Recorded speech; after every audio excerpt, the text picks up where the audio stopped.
Ever spend hours studying English vocabulary lists, only to completely freeze when someone asks you a simple question? I once studied grammar for 6 months straight and still couldn't order a coffee without breaking into a nervous sweat. If that sounds painfully familiar, you're in exactly the right place. Today on Native Explorer, I'm going to share the practical strategies that transformed me from a terrified beginner to a confident English speaker. I'll show you the exact methods that actually worked. Not the textbook theory, but real-life techniques you can start using today. Whether you're just starting out or feeling stuck at an intermediate plateau, this channel is dedicated to making English accessible and fun for real-world situations. So, keep watching, because by the end of this video, you'll discover that learning English doesn't have to be the frustrating struggle you've experienced so far. Hi everyone, I'm Lily from Native Explorer, and today I want to tell you my personal story about learning English. I wasn't born speaking it fluently, far from it. I struggled tremendously at first, but eventually found approaches that truly worked for me. I believe these same methods can work for you too, regardless of your current level. Let me take you back to where it all began. When I first decided to learn English, I felt completely lost. There seemed to be endless vocabulary, complicated grammar patterns, and pronunciation that made no sense. I remember feeling completely overwhelmed, wondering how anyone could possibly master all this. Then, I had a breakthrough realization. I didn't need to learn everything at once. Learning a language is similar to climbing a mountain. You take one step at a time. So I began with just the essentials, the words and phrases I would actually use every day. Things like, nice to meet you, excuse me, I don't understand, and could you repeat that? I kept a small notebook with me everywhere and wrote down useful new words whenever I heard them. At the beginning, talking to others in English terrified me. I was so afraid of sounding silly or making mistakes. But here's what I discovered. Mistakes are not just normal. They're necessary. Each error taught me something valuable. Whenever I said something incorrectly, I'd try again until I got it right. So remember this important lesson. Embrace your mistakes as learning opportunities. One technique that really helped improve my English was immersing myself in the language. I used to think I needed to understand 100% of what I heard, but that's not true at all. Simply listening regularly, whether it's YouTube videos, music, or conversations, trains your brain to recognize patterns. For instance, I started listening to a podcast about travel while walking to school here in Montreal. Initially, I understood maybe 40%, but gradually that percentage grew without me even realizing it. Here's a tip that made learning much more enjoyable. Find English content about things you already love. For me, it was cooking shows. I started watching them with subtitles in my native language. After getting comfortable, I switched to English subtitles. Finally, I challenged myself to watch without any subtitles. It was difficult at first, but because I was genuinely interested in the content, it felt like entertainment rather than studying. Pronunciation was another major hurdle. Sometimes I knew exactly what I wanted to say, but people couldn't understand me because my pronunciation was off. Super frustrating. My solution. I practiced speaking out loud, even when I was alone. I would repeat new words over and over until they sounded right. Online dictionaries with audio examples became my best friends, especially for those tricky English words that sound nothing like they're spelled. Now let's talk about grammar, my old nemesis. Initially, it seemed like an impossible maze of rules and exceptions. But then I had another important realization. Perfect grammar isn't required for effective communication.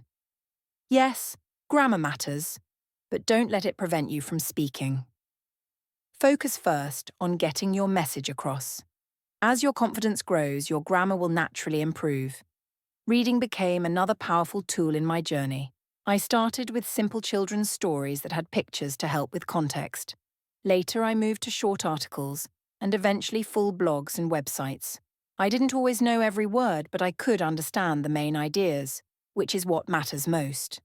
Reading helped me learn vocabulary and context, making it much easier to remember. One of the most valuable lessons I learned was consistency. Improvement doesn't happen overnight, it requires regular practice. I committed to doing something with English for at least 20 minutes every day. Some days I did more, some days barely the minimum, but I never skipped entirely. Whether speaking, listening, reading, or writing, doing a little bit regularly is far more effective than occasional marathon study sessions. Speaking of writing, don't underestimate its power. I began by writing simple texts to friends online, then progressed to keeping a journal in English. Writing helped me organize my thoughts and use the language more deliberately. It also gave me space to practice grammar without the pressure of real-time conversation. My language learning transformed completely when I found a conversation partner. We'd practice English for half an hour, then switch to their target language, which was my native tongue, so I could help them too. Finding someone to practice with regularly is incredibly valuable. It builds both skills and confidence. The more you practice with others, the less intimidating real-world conversations become.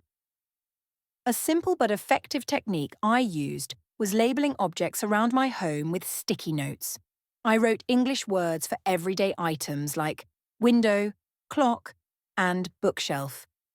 Every time I saw these labels, I'd say the words aloud. This small habit helped me learn vocabulary effortlessly throughout my day. Another game changer was training myself to think directly in English. Initially, I'd think in my native language first, then mentally translate everything, which was slow and frustrating. So I started practicing thinking simple thoughts directly in English. I'm tired. That looks delicious. I need to leave soon. With practice, this became more natural, and soon I wasn't translating in my head anymore. Never be afraid to ask questions. In the beginning, I was too embarrassed to admit when I didn't understand something, but asking questions is how we learn. Whether about vocabulary, pronunciation, or cultural context, asking for clarification helped me progress much faster. The more questions I asked, the more confident I became. Let me share an embarrassing moment from my early English days. I was at a cafe and wanted to tell the server the food was delicious. Instead of saying, "This tastes amazing," I accidentally said, "This tastes like maze," thinking of a labyrinth. The server looked confused. Then we both laughed when I explained. At first I was mortified, but then I realized it's just part of learning. If you can laugh at your mistakes instead of being discouraged by them, you'll enjoy the process so much more. Remember to be patient with yourself. Learning a language takes time, and progress isn't always visible day to day. There were many moments when I felt stuck or frustrated, wondering if I was improving at all. But looking back after a few months, I could see how far I'd come. Learning English isn't a sprint, it's a marathon. Everyone progresses at their own pace, and that's perfectly okay. Before I summarize my journey, let me share something I've never told anyone before. Around month 5 of learning English, I completely broke down. After a disastrous job interview where I couldn't express a single complete thought clearly, I went home, deleted all my English learning apps, and threw my textbooks in a box. I'm just not meant to learn this language, I told myself through tears. For 2 weeks, I didn't study at all. It felt like I'd wasted months of my life on something impossible. What brought me back? A simple text from a language exchange partner checking in on me. That small connection reminded me why I started this journey in the first place. Not to achieve perfect English, but to connect with people. That moment of hitting rock bottom and then finding my way back taught me more about language learning than any textbook could. Sometimes the biggest growth happens after our worst failures. When I first started learning English, I had to constantly remind myself that progress takes time. There were periods where I felt completely stuck, studying diligently, but feeling like I wasn't getting anywhere. Eventually, I recognized that even small victories, understanding a new phrase or having a brief conversation without panicking, was still significant progress. Often improvement was happening so gradually that I didn't notice it until much later. I learned that patience is essential in language learning. Fluency doesn't happen overnight, and that's completely normal. For example, when I first moved to Vancouver, everyday interactions were intimidating. I remember my first attempt to open a bank account. My hands were shaking as I tried to explain what I needed. The words came out jumbled, and I felt embarrassed. But I took a deep breath, and the bank employee was incredibly patient. After several attempts, I managed to communicate clearly. I left with my new account and a sense of accomplishment. That small success showed me that even though I wasn't fluent yet, I was making real progress. My advice is to be gentle with yourself. Having good days and bad days is completely normal. What matters most is continuing to move forward, however slowly. One strategy that kept me motivated was setting specific, achievable goals. Rather than the vague, "I want to learn English," I created smaller targets. One week, I focused on learning 15 food-related words and practiced them until I felt comfortable. The next week, my goal was to have a 3-minute conversation about the weather. These concrete objectives kept me motivated because I could clearly see my accomplishments. I celebrated every achievement, no matter how small. Learning those food words or completing a conversation in English gave me pride and energy to continue. Speaking of goals, I once set an ambitious one: giving a short presentation in English at a community event. It was for a cultural exchange program, and I was terrified. I practiced for weeks, rehearsing my speech repeatedly to ensure I knew all the necessary vocabulary. When the day arrived, my nervousness was overwhelming. During the presentation, I stumbled over several sentences and even forgot what I wanted to say at one point. But I pushed through, completed the entire presentation in English, and felt an incredible sense of achievement afterward. This experience taught me that stepping outside your comfort zone is frightening but essential for growth. Without taking that risk, I wouldn't have discovered what I was capable of. Making English learning enjoyable was another breakthrough for me. I connected it with my passion for hiking and nature. I started watching nature documentaries with English narration. Initially, understanding the fast-paced commentary was challenging, but my comprehension improved with time. Eventually, I didn't even need subtitles. The key is finding something you love and incorporating it into your learning process, whether it's sports, cooking, music, or anything else. When you're enjoying yourself, you forget you're learning, making it much easier to stay motivated. One of the most rewarding aspects of my journey was connecting with others who were also learning English. We formed a small study group with people from Brazil, Japan, and Turkey. At different proficiency levels, we taught each other new expressions, pronunciation tips, and grammar tricks. Having this community made everything more enjoyable. We laughed at our mistakes together, shared resources, and encouraged each other when motivation was low. I remember when my friend from Brazil accidentally said, "I'm boring" instead of "I'm bored" during our meetup. We all laughed because we'd made similar mistakes ourselves. Having people who understand your challenges makes the journey feel much less isolating. Looking back now, I'm amazed at how far I've come. There were countless moments when fluency seemed impossible, but here I am, sharing my story with you in English. If I could do it, you absolutely can too. Remember the strategies I've shared. Be patient, embrace mistakes, set achievable goals, and enjoy the process. The path won't always be smooth, but each step brings you closer to fluency. Someday you'll look back at your journey and perhaps laugh at some of your early mistakes, but you'll also feel proud of your perseverance. It will all be worth it in the end. After becoming comfortable with basic English, I challenged myself further. I wanted to understand humor, idioms, and have deeper conversations. Though intimidating, I reminded myself this was just another part of the journey. With each small victory, things that once seemed impossible became achievable. I noticed my confidence growing with practice. Confidence builds gradually, one successful interaction at a time. For instance, I used to get extremely anxious making phone calls in English. I would rehearse what to say repeatedly before dialing. If the person asked something unexpected, I would panic. But after making more calls, I realized most people are patient and helpful when they know you're learning.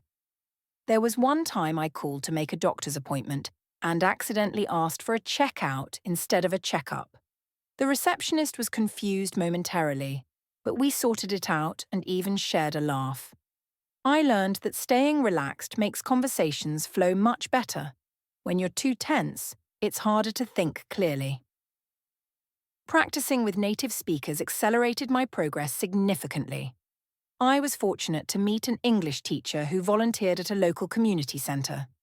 He would patiently correct my mistakes and explain natural expressions. If you don't have access to native speakers nearby, numerous apps and websites connect language learners worldwide. This exposure to authentic, conversational English taught me expressions and cultural references you won't find in textbooks. I remember my confusion the first time someone told me they were feeling under the weather. I pictured someone literally standing beneath rain clouds. I remember my confusion the first time someone told me they were feeling under the weather. I pictured someone literally standing beneath rain clouds. Later I learned it simply means feeling sick or unwell. Expressions like these can be confusing initially, but learning them made me feel more connected to the language and culture. Let me share another valuable lesson I learned during my English journey: the power of immersion. While I couldn't travel abroad immediately, I created a mini English environment right at home. I changed my phone's language settings to English, followed English-speaking YouTubers, and listened to English podcasts during my daily commute. These small changes surrounded me with the language throughout my day, making learning a natural, ongoing process rather than something confined to study sessions. Something else that really helped me was recording myself speaking English. At first, I was horrified listening to my own voice. I could hear all my mistakes and my strong accent. But this practice was incredibly valuable because it helped me identify specific areas for improvement. Over time, I could actually hear my progress as my pronunciation became clearer and my sentences flowed more naturally. Music also played a huge role in my learning journey. I found English songs I loved, looked up the lyrics, and sang along, badly, I might add. This was not only fun, but incredibly effective for improving my pronunciation and learning natural expressions. I remember feeling so accomplished when I could understand an entire song without reading the lyrics. Another effective technique was shadowing, listening to native speakers and repeating what they say with the same rhythm and intonation. I would play short audio clips from movies or podcasts, pause after each sentence, and try to mimic the speaker exactly. This dramatically improved my accent and speaking rhythm. One challenge that took me by surprise was the emotional aspect of learning a new language. There were days when I felt like I was making great progress and others when I felt completely lost. I learned that managing these emotional ups and downs was just as important as learning vocabulary or grammar. On difficult days, I would remind myself of how far I'd come rather than focusing on how far I still had to go. To summarize, my English journey has been challenging but incredibly rewarding. After 3 months of consistent practice, I could handle basic everyday conversations with only minor hesitations. By month 6, after my crisis and comeback, I could discuss familiar topics with growing confidence. At the 1-year mark, I was able to watch movies without subtitles and understand about 70% of what I heard. Now, after 2 years, I can have in-depth conversations about complex topics, though I still make occasional mistakes. I combined listening, speaking, reading, writing, and consistent practice. I made plenty of mistakes, asked countless questions, and found ways to make learning enjoyable. Most importantly, I persevered through difficult times, including moments when I wanted to quit entirely. The most important realization was understanding that English isn't just a subject to study. It's a tool for connection and exploration. When I stopped viewing it as an academic challenge and started seeing it as a key to new relationships, information, and opportunities, everything changed. Learning became purposeful and exciting. Once I began using English as a way to learn about my interests, rather than just studying the language itself, everything transformed. I started watching tutorials, reading articles, and joining online communities about photography, my favourite hobby. Suddenly, English wasn't a chore but a gateway to knowledge and connections worldwide. It became something I genuinely wanted to improve, not something I had to learn. English wasn't just another subject. It became the bridge to new experiences, ideas, and friendships I never thought possible. So here's my final message to you. Embrace the journey with all its ups and downs. Celebrate your progress, learn from your mistakes, and keep moving forward one step at a time. I believe in you, and I can't wait to hear about your own English experiences. Now, I'd love to hear from you in the comments below. What's been your most embarrassing or funny English mistake? Don't be shy. I promise mine was probably worse. Sharing these moments not only gives us all a good laugh but shows others they're not alone in this journey. Plus, I personally respond to every comment on this channel. Thank you for joining me today on Native Explorer. If you found this video helpful, please give it a thumbs up and subscribe for more practical language learning tips. Until next time, keep exploring the wonderful world of English.